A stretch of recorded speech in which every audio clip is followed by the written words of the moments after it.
The story really begins with my being the holder of my family secrets, which was that my mother had been married to my father, and she left him when I was very young, but she didn't want anyone to know about this marriage or that I was the child of another man other than Milton Turkle.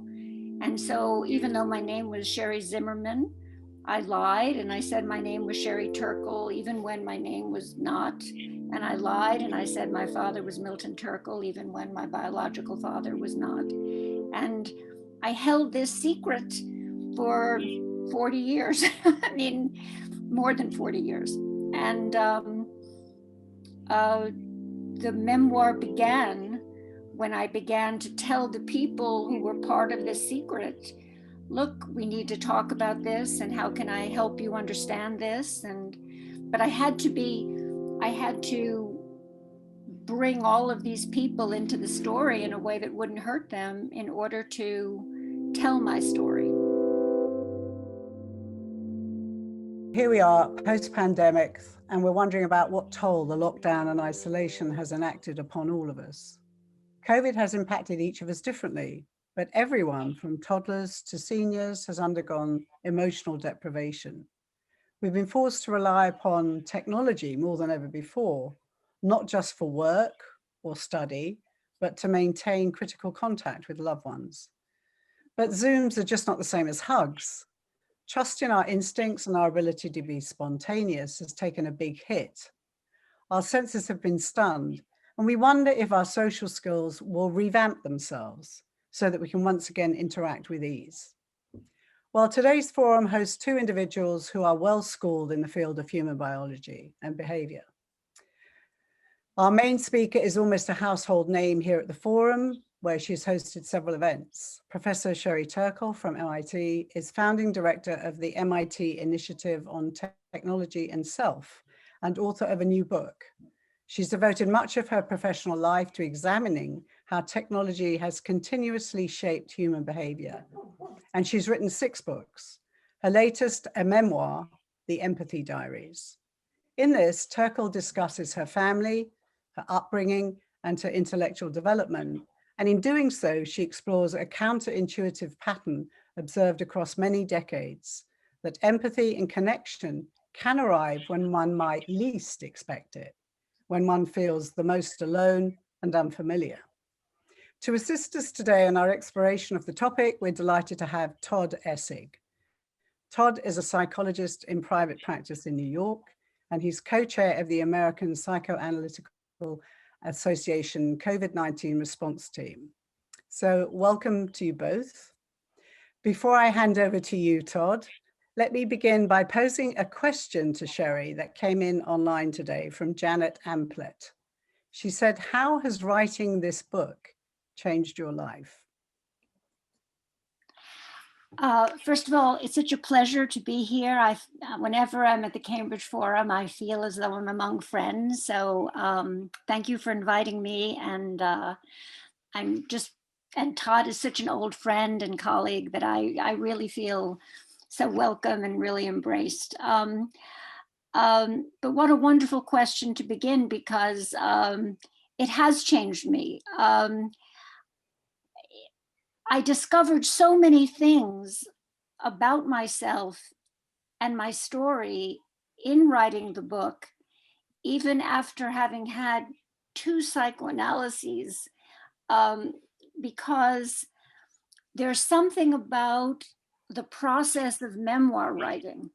And I think really this is my next project, is going to be to contrast psychoanalysis and psychotherapy with the discipline of memoir writing. In memoir writing, you write, or you try to write, a very scripted timeline and backstory and research for each of the characters in your memoir. So you know where everybody in the memoir, at least I did, I knew where all of my players were in my timeline at every moment.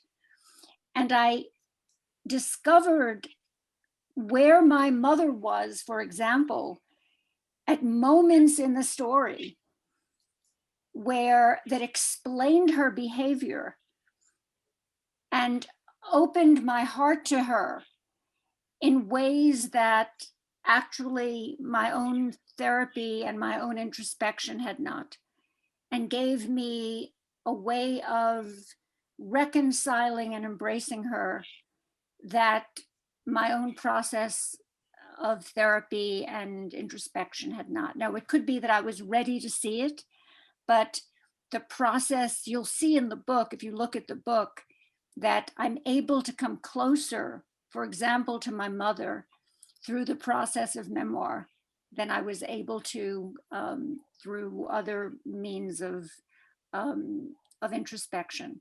So I actually teach memoir at MIT, and I know from that process that I'm not alone in having that experience. So it's a great question. I really recommend doing some piece of memoir writing, really almost to everyone. Okay, Todd. Well, Welcome. I actually want to start talking about Sherry's next book because this idea of psychoanalysis and memoir sounds fascinating, but I'll Yes. resist that urge and instead focus on the topic at hand, which is this lovely Todd, book. could I just say, I'm not saying that other people couldn't have come to this through analysis or introspection Well, or absolutely. poetry writing.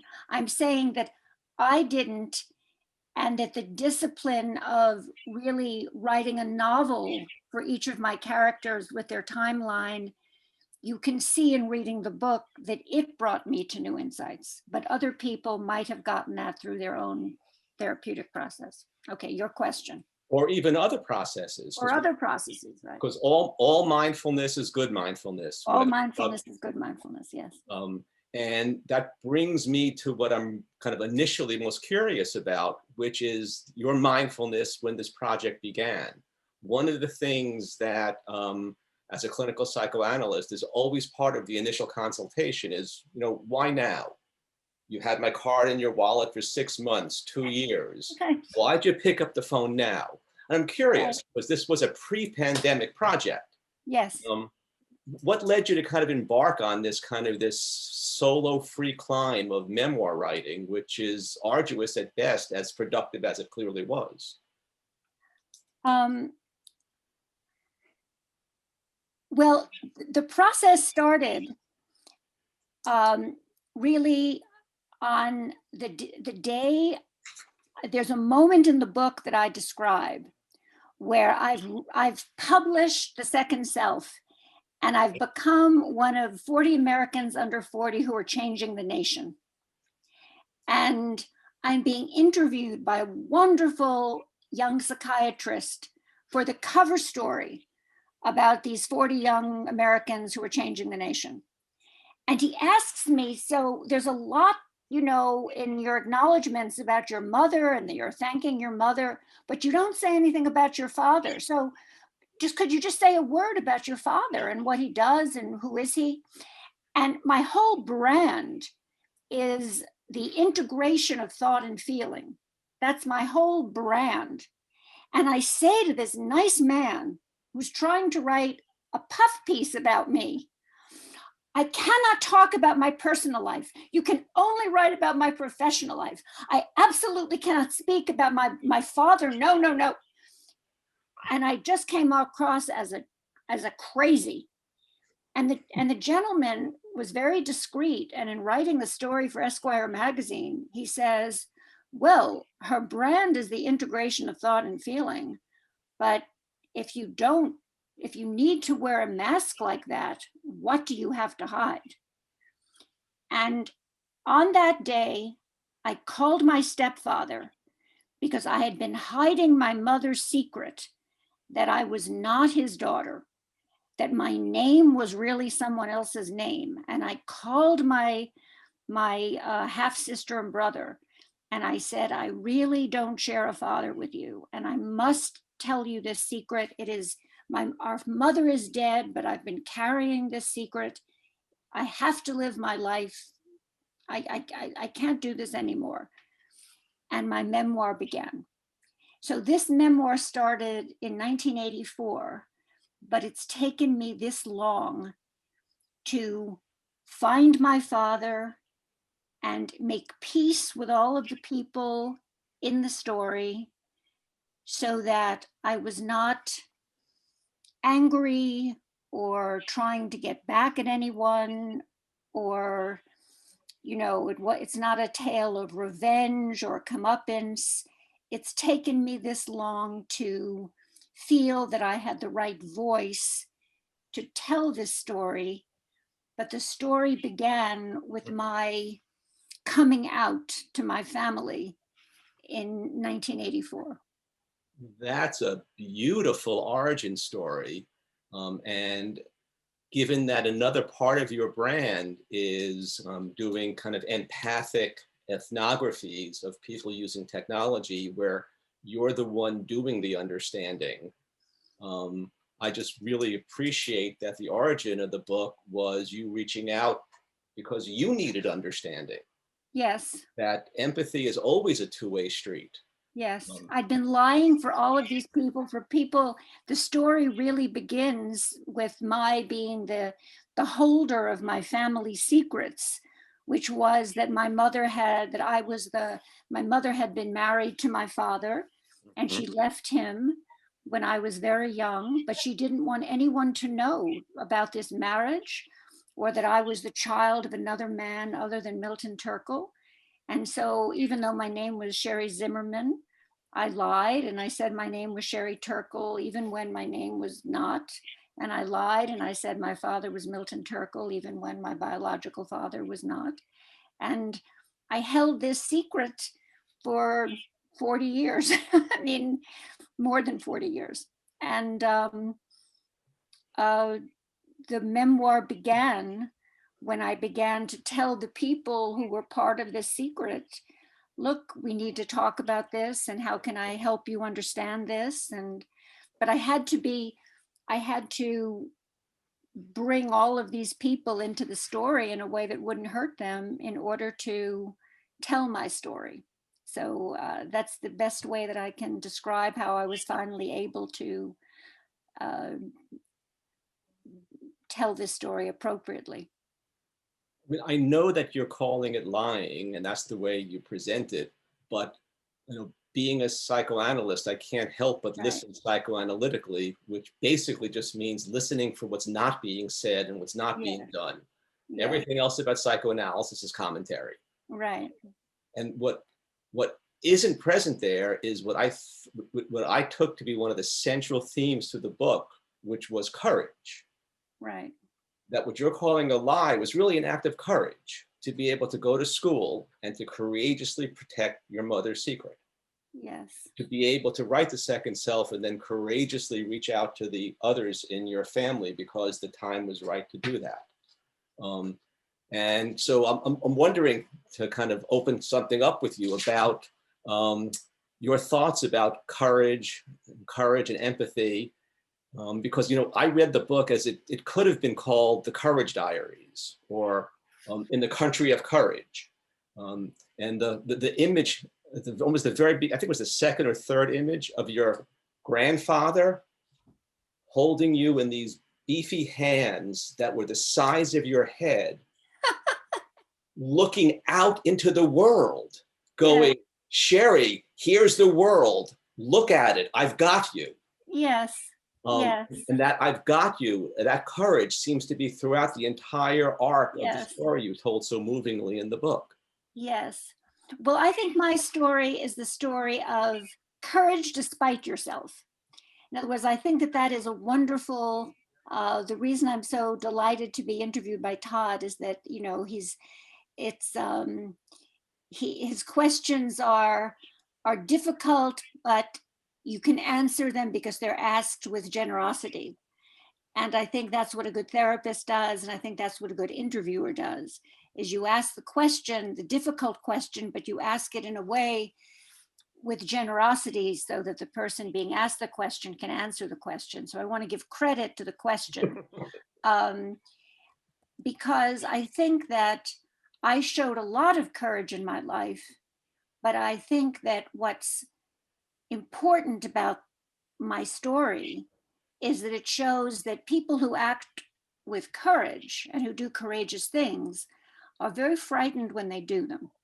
Absolutely. And I think that that is why the book, I think that is the virtue of the book and the bravery of the book. And I think that's why, in my mind, the book is successful, because earlier in my life, you said, well, when did you start to write it, is a different question than when was the writing successful. And the writing didn't become successful until I was willing to include stories where I show myself the most vulnerable, but acting courageously in moments of tremendous fear and vulnerability. Yes. And I'm willing to show myself acting courageously, but really being very vulnerable. And I think that, for example, there's a moment in the book, and I think that's really what I want to get across to readers, that you can succeed in life, you can achieve some of your goals, you can stand up for values that you care about, you can have important, loving relationships. You don't have to not be afraid while you're having them. It's okay to be afraid while you're having them. And one of the stories that I like best, but that I took out of the book 15 times because it was so painful, is the story of people thinking that I was the thief in Holmes Hall during freshman year. Things were being stolen in my freshman dorm. And I was so shy and so frightened that some of the girls in the dorm thought that I was the thief, because I was the girl who was so afraid and not knowing how to make friends that I would go into other girls' rooms to make small talk, and not having anything to say, I would ask for change for the Coke machine. And people thought, well, maybe that if she doesn't have anything to talk about and she has to come in and ask for change for the Coke machine, she is coming into our rooms and trying to relate to us by taking our stuff. Now, I wasn't the Holmes Hall thief, but I finally went to one of the other girls in the dorms and I said, what am I doing that is making people think I might be a thief? And she told me the story about the change for the Coke machine. She was so brave and so empathic and so honest with me. And she taught me what empathy was, which is being brave enough to reach out and be honest with someone and tell them something so difficult, and then stand by them and go to lunch with them and be with them as I confronted this terribly difficult truth. But it took so much courage for me to put that in the book that I was, most people see me as a very successful, kind of suave personality, actually. And the idea that I might have been the girl who was so shy that I was thought to be the Holmes Hall thief was very hard for me to put in this book. Well, So I'm I'm really going to glad have you did, because that was one of the many times in the book that I kind of welled up with emotion and memory from my own life. Because what you're saying about fear and courage, it's intrinsic. There is no courage without fear. right. And Just as there is no empathy without vulnerability, which is one of the reasons, which is one of the themes in my work about online life, which is that if screens allow us to not be vulnerable to each other, which allow us to not really be empathic with each other, because we can skip that vulnerability part too easily. So the goal in this book was not just to tell the story of my life, but rather to show how I was set up emotionally, kind of emotionally equipped to do the work of my life. And that really is the theme of the book, is how is how my life set me up to do the work of my life, the passionate work of my life.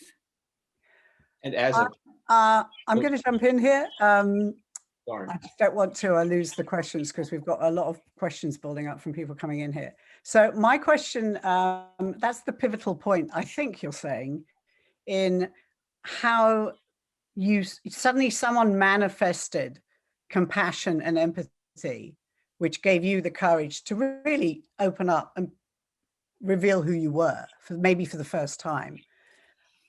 Is that the kernel? Was that the root of where your interest in how people feel and how they process things and why they do things came at that episode? Because it could have gone the other way and you could have been ostracized by the girls and you could have turned into a kind of mean girl as a result of that.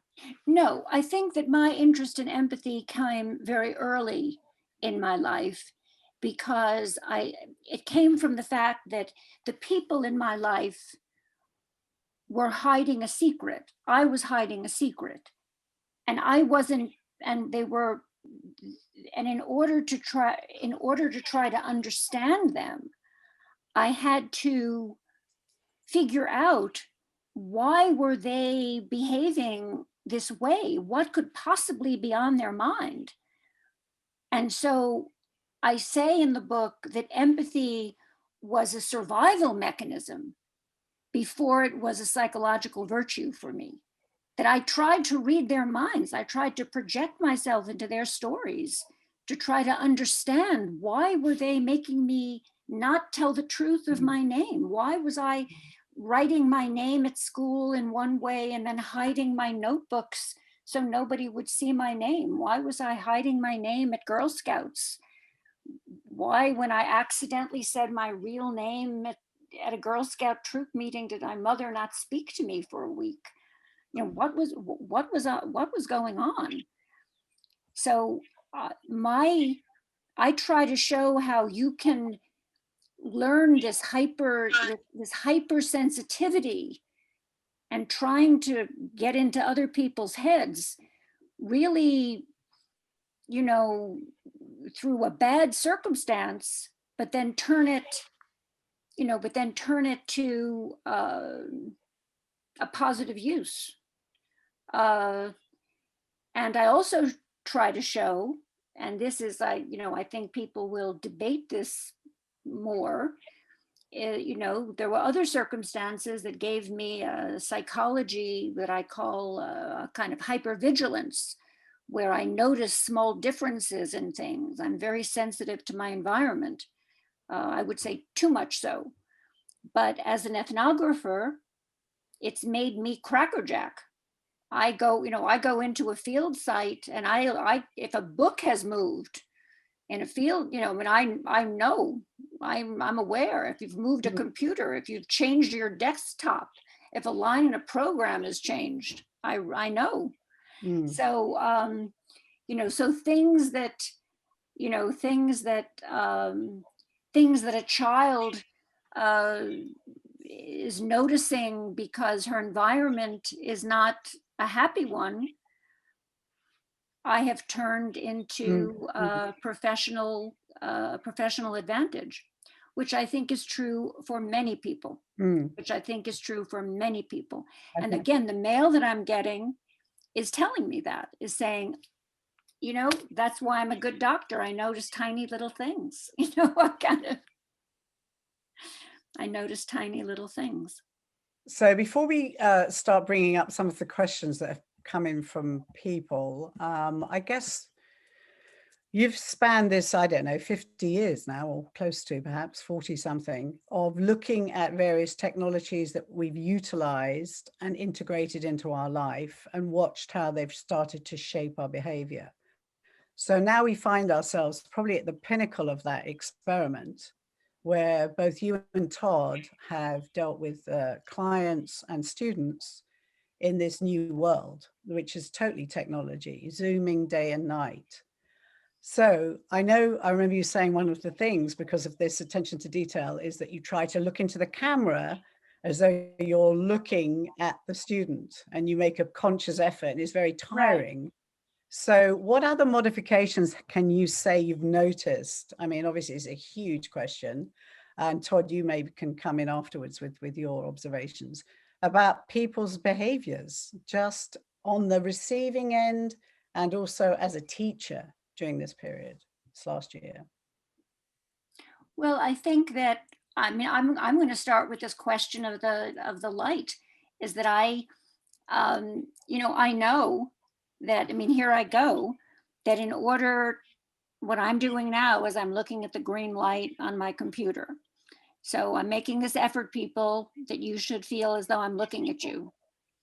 But actually, in order for you to feel I'm looking at you, I'm not looking at Annie or Todd. I'm looking at nothing. Mm. And so I'm giving you a simulation of being in some kind of empathic exchange with the two people who I'm trying to communicate with. Because really what I want to do is look at Annie and Todd's warm, familiar faces and see their reaction. And I'm actually looking at nothing. This is such a degraded experience of communication.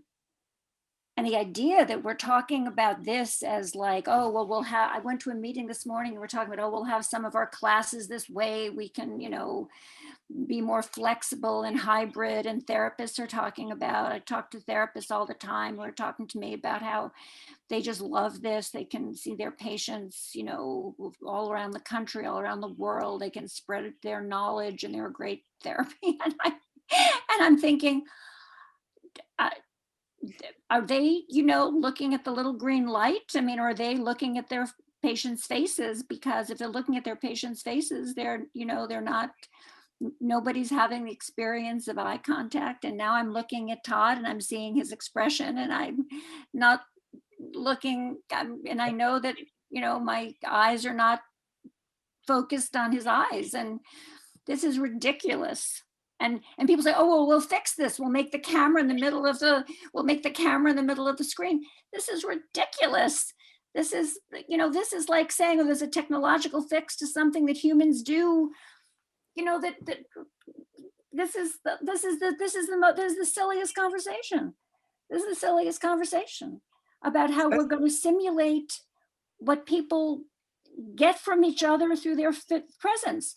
So the main thing that I worry about this technology and how it's sort of made us kind of lose our, and I really want Todd to respond here because he's thought so deeply and eloquently and spoken so eloquently about this, is that there's something that happens in technology, all technology, whereas you say, this is better than nothing, because I would love to be at the Cambridge Forum and talk and tell you in present, in physical presence. This is better than nothing, I can't do it. And then 3 months later, we're saying, well, this is just better because I can reach so many more of you and all over the world and so forth. So it goes from this is better than nothing to this is just better. Mm. And this happens with robot companions. You know, the Aibo is better than nothing because my grandmother's allergic to dogs. To the Aibo, you know, a robotic pet is just better because it'll never die, and my grandmother shouldn't have another loss because her husband died, and a robot dog will never die. So it goes from better than nothing to just better. Psychotherapy, you know, is by you know, virtual means is better than nothing to, well, it's just better. And every time a technology is introduced, it's better than nothing. And then it just goes to, it's just kind of better. And here's all the ways it's better than what George Orwell. That's the George Orwell. So I want to hear Todd on this because he is so eloquent and so prepared to answer this question. But that's my starting salvo. Don't get fooled by better than nothing, and all of a sudden it's just better. Todd, à vous. Loss. It's all about loss. Overnight, all of my colleagues and myself became telehealth providers. And as co-chair of the COVID response team, I've spent most of the last year helping colleagues adapt to what's taking place, because you have to make it work, because it is better than nothing, but it's clearly not anywhere near as good as anything. And the key in psychotherapy is making the loss central to the conversation, being able to share the experience of loss, of emptiness, of empathic emptiness, of not having the physical consequence, even if, and I hope you don't, routinely hug your therapist and have them hug you. The ability to do that and not doing it enriches the relationship and creates an empathic possibility that's not present on screen at all. And the richness is lost. So what we've been doing is doing our best to kind of include in the conversation that is psychotherapy an awareness of this profound and deep loss.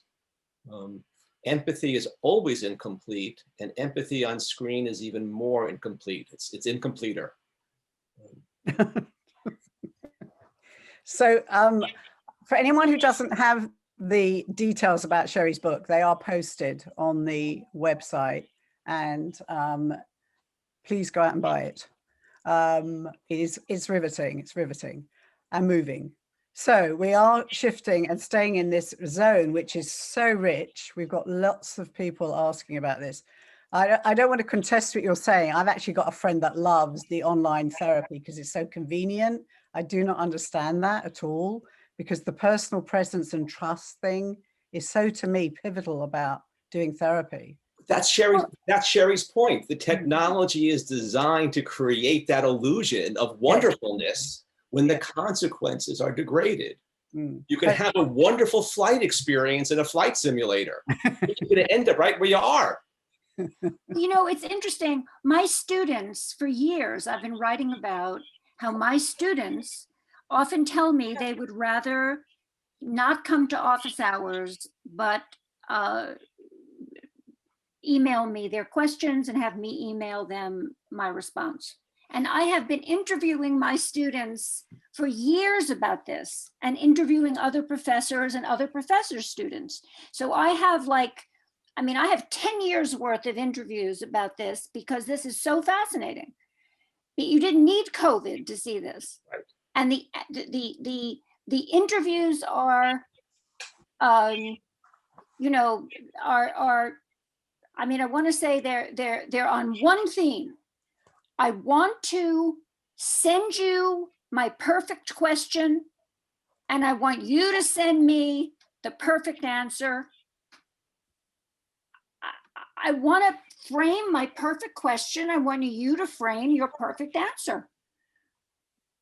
And in the Empathy Diaries, I've got to say, because of this, I write about my experiences of, and here I'm forgetting to look at the red, I'm forgetting to look at the green light. I'm looking at Todd. I write purposely about my experiences of being mentored, which were messy. I came with ill-formulated questions. I didn't know what I was doing. I didn't understand, why, something about France and psychoanalysis and Jacques Lacan. Why did they like Jacques Lacan? There was no reason. And my mentor said, that's not really a good question. Come back again next week and we'll talk about it again. Come back again, just, come back again, return again, we'll do it again. That is what makes for confidence in a student. It's not perfection, it's imperfection, vulnerability, and continuity of relationship. That's what creates a professor, a confident student, someone who will go on to write books and investigate problems and be an author and feel confident in herself. And my students thinking they're going to ask me a perfect question, I'm going to give a perfect answer, and this is how we're going to proceed.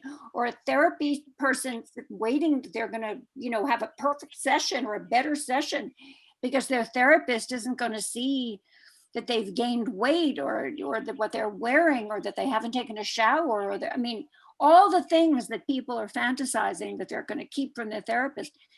this is not how human beings need to relate to other human beings. And now in this time of the pandemic, you know, we're sort of presenting, you know, we're presenting ourselves to each other in ways that that are not, you know, that are not 100% who we are. And I know so many people, I'm beginning to study now the anxiety of the return. Mm-hmm.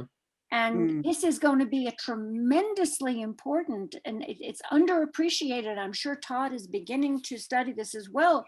So many of us are beginning to study this as well and see this.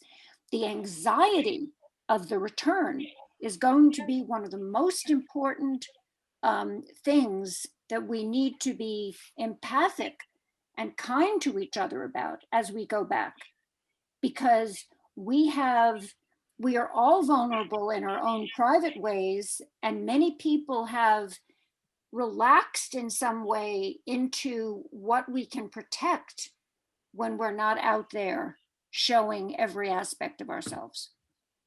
That's what I think very strongly. So I'm we've interested had in a what Todd thinks question. about this. Can I jump in real quick Yeah, on I want to hear what Todd thinks about this. because I think what Sherry's underlining is a crucial feature of simply being human, which is that imperfection is where growth happens and imperfection is where desire grows. That the reason why we kind of want contact with others is because we've never had perfect empathy. We've never had that perfect recognition. Sherry tells a lovely story in the book of sitting and having caviar on toast points with Jacques Lacan in a French bistro with shadowy mirrors back behind each other and an infinite regress of increasingly distorted images, which is basically what empathy is. That desire grows from never really being seen as fully as you would like to be seen. And as we kind of now enter into the beginnings, and I know we framed this as post-pandemic, but we're not there yet. We're still mid-pandemic. But as we point to post-pandemic, I think that anxiety and the courage that we need to expose our imperfections, all of our pandemic traumas and stresses and imperfections and difficulties, and share them with each other is going to be really crucial in being able to reconnect in a way that's healthy and human. Okay, I have been gathering lots of information about the various impacts on our behavior since COVID, subtle and large. The BBC did a whole piece a few weeks ago about there's a whole group of people that enjoy wearing masks now and don't want to give them up because if you have to smile for a living, for example, a waitress, it relieves you of all that interaction and that expectation. So that's one thing. We've had a guy just write in today, Thomas Pluck, and he says, do you have a suggestion for how to wean oneself off of the dopamine rush of social media? So here we have the two extremes. Someone who's addicted to this constant contact, which you're saying isn't really that authentic or meaningful. And then there's a whole generation of people addicted to that. So two very different things there. Well, the trouble with social media, I mean, you know, one of the things that just, you know, the thing that I write about most about social media is that if you're looking at social media and getting all of those hits, it's very hard to put it down and gather yourself just to yourself and be satisfied with that and figure out who you are and do that to a great enough extent that you can then turn to another person and ask them who they are. Because that's, you know, empathy begins with the capacity for solitude. In solitude, empathy is born because only when you can gather yourself to yourself can you know yourself well enough that you can turn to somebody else and say, well, who are you? Because if you don't know yourself well enough, you turn to somebody else and say, well, tell me who I am, you know, and we shun those people. We don't want to be with them. You know, they're like sucking us up. So the reason to turn off the social media is so that you can be in genuine relationship with other people. So the reason the motivation, so my best, the way I start when I talk to people about, you know, getting off social media, I say the big advantage is that if you spend less time on social media, you will find it easier to just have conversations with other people. That will be the beginning of your being able to relate to other people. It's not the beginning of your lonely, you know, don't see it as the beginning of your lonely life. See it as the beginning of your life in conversation with other people. So I think the first way to begin is to reframe why you're putting the phone down, and not see it as the beginning of your stepping back into loneliness, but as the beginning of your positioning yourself to really be able to reach out to other people. That's what I would say to this man. And I would want to point out, to add to that, that the way he framed the question is fascinating. That he wants to wean himself from social media as though social media is providing nourishing mother's milk. It never was, it never can, it never will. But that's the illusion that it's being sold, where the screen becomes it offers itself as solution to loneliness, but it's actually the problem creating it. Mm. So yes, he needs to wean himself. There's wonderful food out there in the world. There's wonderful emotional nutrition. He's not giving up anything because he's not getting anything. Right. But he needs to kind of go hit the buffet, the emotional buffet of life that Sherry so eloquently describes in her work. So this moves to another question. There's two very good ones here. Sylvia asks, as we emerge through the pandemic portal, what do you plan to take and what will you leave behind? That's one question. And another person, Joanne, asks, what is the best way to create a listening environment in which I listen and I'm also heard? So it's almost as though people want some help and advice on actually how to start that process of being a good listener. What I'm going to take is walking. I found that I've spent the pandemic on Thoreau's beach, and Thoreau is most known for his pond, but actually Thoreau walked from Sandwich, Massachusetts, to the tip of Cape Cod in Provincetown, which is where I've spent the pandemic, on the beach that Thoreau walked to get to finally the tip of the Cape. And he wrote a book about it called Walking. And he walked, and he pondered not solitude, but how we could be deliberate in our relationships. Thoreau wasn't looking to be a hermit. He was looking to live less thickly with people. He was looking to be deliberate in how he structured relationships, to not just be bumping into people like we bump into people in social media just for no purpose at all. I'm making the analogy here, but to be deliberate in how we structured our life on the screen, to continue that analogy. Mm. And reading Thoreau, being on Thoreau's beach, walking Thoreau's beach as he did, it's given me a context that I'm going to take away for how I think about post-pandemic life, as a chance to think about our choices, as we now know what we can do online, and we now know where we need the full embrace of the human. And I think we're in a better position and we know how close our country can come to losing our democracy. We know how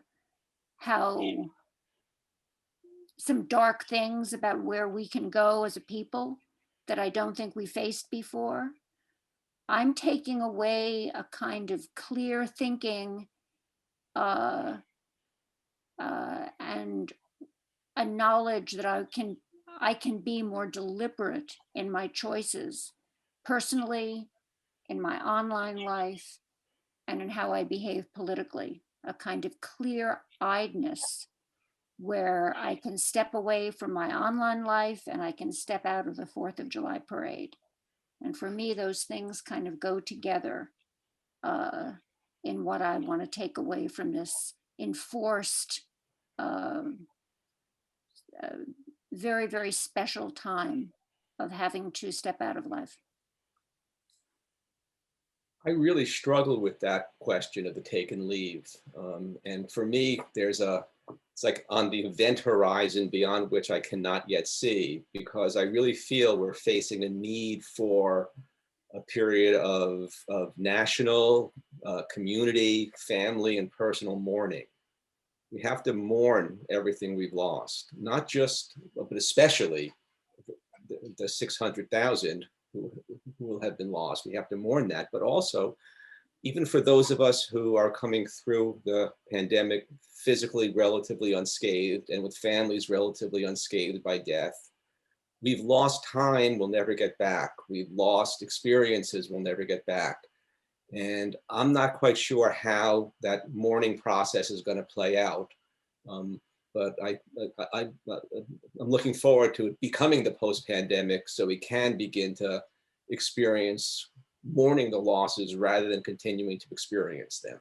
See, I don't think that there's going to be such a clear post-pandemic. Yeah. I think that this is a fiction, Yeah. that it's post-pandemic. Yay! I think that this is a process of what I'm talking about, of this kind of, in the Empathy Diaries, I talk about the process of dépaysement, decountrifying, that my life at various points, I actually left the country and went to France, or I left Brooklyn and I went to Harvard, and I sort of left my environment, which anthropologists tell you gives you a way to see your environment with new clarity. And I think that that's the kind of process that I think this quarantine or pandemic, or we've stepped out of our lives. And now it's not that we're going to just step back into our lives. We've stepped out of our lives, and our lives are new now, because now we've seen our country differently. We've seen what we're capable of differently. We've seen race relations differently. We've seen relations between the sexes differently. We've seen inequality differently. We've seen politics differently. There's no post all of that. And all of this is part of our experience of this pandemic, because this experience has been an experience of stepping out, so that we're going to be integrating this as we pick up pieces of normality. But I don't think it's going to be kind of stepping back in and things are going to be back to normal. No, but it's interesting because I think there are measures of our behavior that we're hungry to resume. We want to be back in a social setting where we're not worried about if we're going to be infected by the person next to us. And there was a certain relief. I was in New York this weekend in having the people that were around me vaccinated.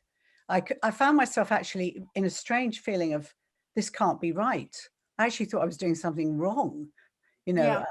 Something bad is going to happen. That was definitely lurking in my head. And then there are people now resistant to moving back to New York for work. They've taken a different measure. As you say, they've stepped out, they've reevaluated life, and they don't know if they want to go back into it the way it was before. So I think there's been dramatic sociological changes. Yes. And I don't know that life will ever be exactly as it was before. And it needs to be mourned. That I think what Sherry is calling decountrifying includes a process of mourning, because we can't go back to the way it was. It's gone. We've lost the last 13, 14 months. But I'm also It saying, might be Todd, better. that's good. In other words, I'm trying to say It that might be better. I see something good. I mean, I'll give you an example. I remember the day that I watched on television. I didn't know what I was watching. It was a big stadium and it was filled with Lexus minivans. It seemed to be filled with a lot of minivans. It was in Texas. And these were people who were online to get their first food bank parcel that had never been to a food bank before, but they were getting like a parcel for their family because they didn't have any food to eat that week. And I'd never seen a stadium full of middle-class people driving minivans who had no food for their family that week. And and I think, a lot of people watched how on the edge so many of us are, and how callous so many of us can be.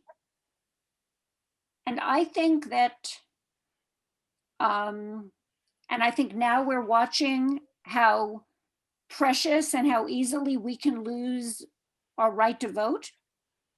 And I think a lot of us just hadn't been thinking about that very much. Yep. I mean, I just think there are a lot of things that we are looking at that it's good that we're looking at, that are part of this pandemic experience, because we've had time to look at them and we've looked at them together as a country. And I think that in my department today, I went to the first meeting that included faculty and staff that I have ever been to. Huh. Ever. Now, I don't want to make too much of this. I mean, the work, it did. I mean, I don't want to make too much of this, but I found it deeply moving, and to realize that it had never happened before. Faculty said to the staff, what would be good for you in terms of work hours? How should we come out of this in terms of work hours? Would you rather have Friday off? Should everybody work 3 days a week, but just have coverage for the whole week, but everybody can just work from home? I mean, it had never happened before. It's very interesting. And I think that it was, everybody just was talking to each other about what would work, who has a family, who's taking care of an older parent. Because we've all had to do stuff during this time that we've all been human together. We've got a question that's just come in. Kenneth is a pediatric hospital-based psychologist. I found human touch to be essential for dealing with pain. How is face-to-face contact like touch? Todd, I'm going to let you take this. I'm sure that this would be a wonderful question for you. Well, yikes. I'm not sure I understand the psychophysiology of touch sufficient to be able to answer that. But I think I can say that face-to-face, when you're actually in person with somebody, includes the possibility of touch. And because there is the possibility of touch, all of the potential benefits that touch can provide, and also all of the potential harms that unwanted touch and overly aggressive touch can provide, those potentials are also always there.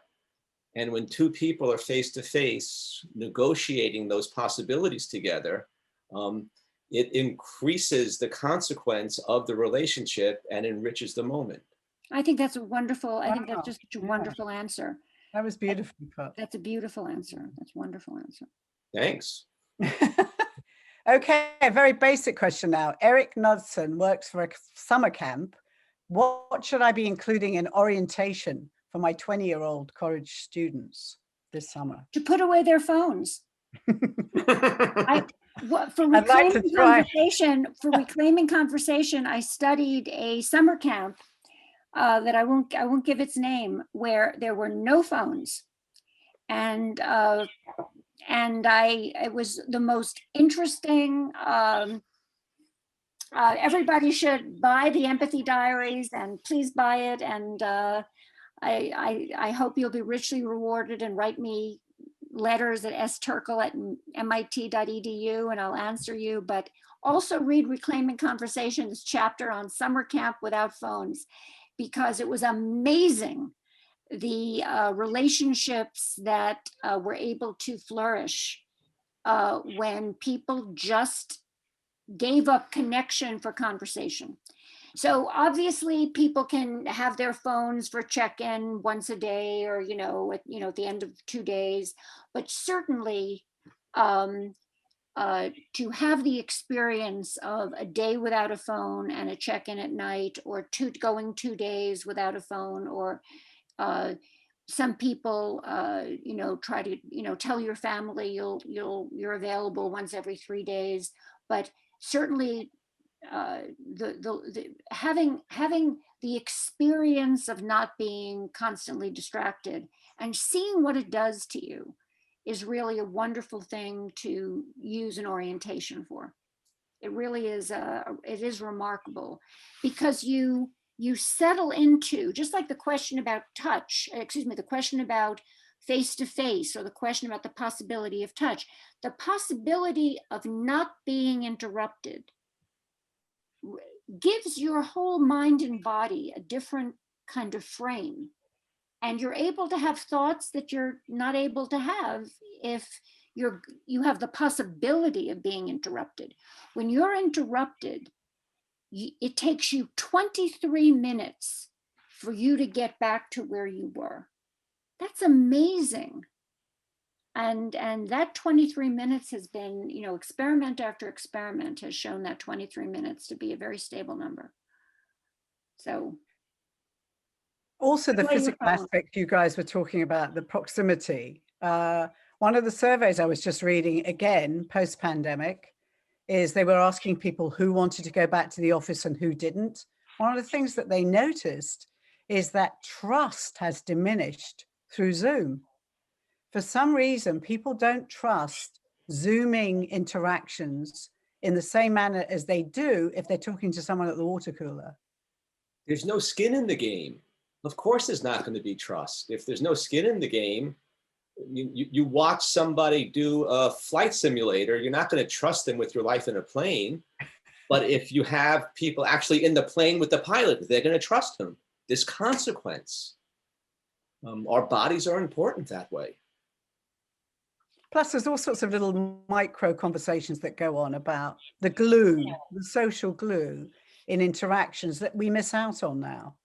The sharing the little thing about your daughter's birthday, or somebody being on a team with somebody. I just think that we've got a lot of work to come back from that. I really do. I don't think it's going to be an instant bonhomie. I think it's going to be a gradual process, like you say. I think it's going to be a metamorphosis of sorts. One last question here. Or actually, it's not. Rachel Kern wants to know if social skills atrophy the same for everyone, extroverts and introverts. Well, one thing that's very interesting is people have this kind of myth that this pandemic has been, hard on, great for introverts and hard on the extroverts. This has been hard on everybody. So that's been, I think that the media has picked up on this and sort of written a lot of stories about how the introverts are like, they're in their pajamas and they're just really flourishing. And, it has really, I tried to study this. Obviously I haven't, it's been it's a delicate thing to study, but I've really tried to focus in on this, and this is not true. I try to say to people when I'm asked about this, because I'm asked about this a lot, I'm a big person. I talk a lot about solitude in my work. Solitude is not solitary confinement. I mean, there's a difference between wanting to gather yourself in solitude and wanting to not be able to see anybody. So I think that introverts have had a very difficult time too, because introverts are people who are nourished, can nourish themselves and enjoy and have the capacity for solitude and can nourish themselves in solitude. But they are people who are also nourished by human interaction. It isn't they are not people who don't enjoy and who aren't capable of intimate relationship. So I think that this is I don't think that we should be celebrating this as a time when introverts have gotten a good deal and extroverts have suffered. I think this has been very difficult on everyone, and I don't think that it's really even helpful to talk about this is a sort of party time for the introverts. I think this has been hard on everybody, but I do think I really like the way Todd has emphasized mourning, that everyone has lost, and also that I'm trying to emphasize everyone has lost, but everyone also has to own up to what we have gained and are ashamed of admitting. Because I think that admitting what the pressure, because admitting that this has been nurturing to you in some way is kind of saying, I was not up to the demands of my life. And I think that that's difficult for all of us to say. Let me give an example. Let me be the first to step forward. I was not up to the demands of my life for travel. My life had a lot of travel, and I did it, and it was actually making me quite sick. I was having migraines all the time. I was taking tons of medicine, and I was doing it. And it was making me quite sick. But I was doing it because that was part of being me and living the life I wanted to lead. And during the pandemic, I didn't see an airport. I didn't get on an airplane. And I've got to say, I've had a lot fewer migraines.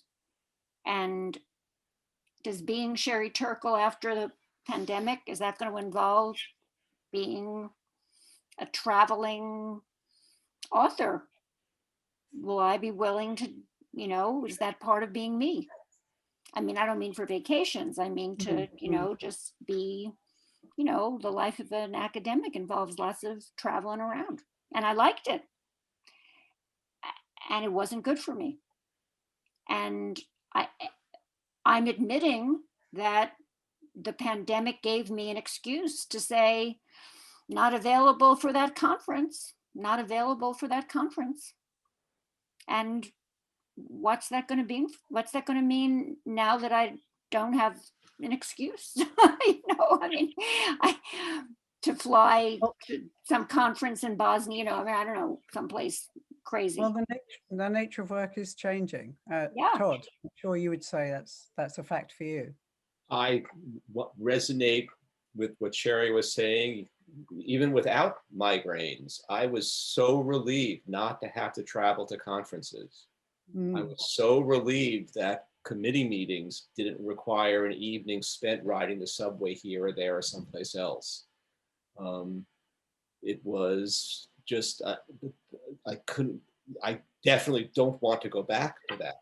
And I think, like Sherry, I am going to kind of have a more, but again, I don't want to think of it as giving up all of those externalities. I want to think of it more as focusing in on the local possibilities. Also, I think you both raised good points, is that taking away the good things we've learned from this, we've had time to contemplate and reappraise things, how we want to live, what we want to do with our time, how we want to work.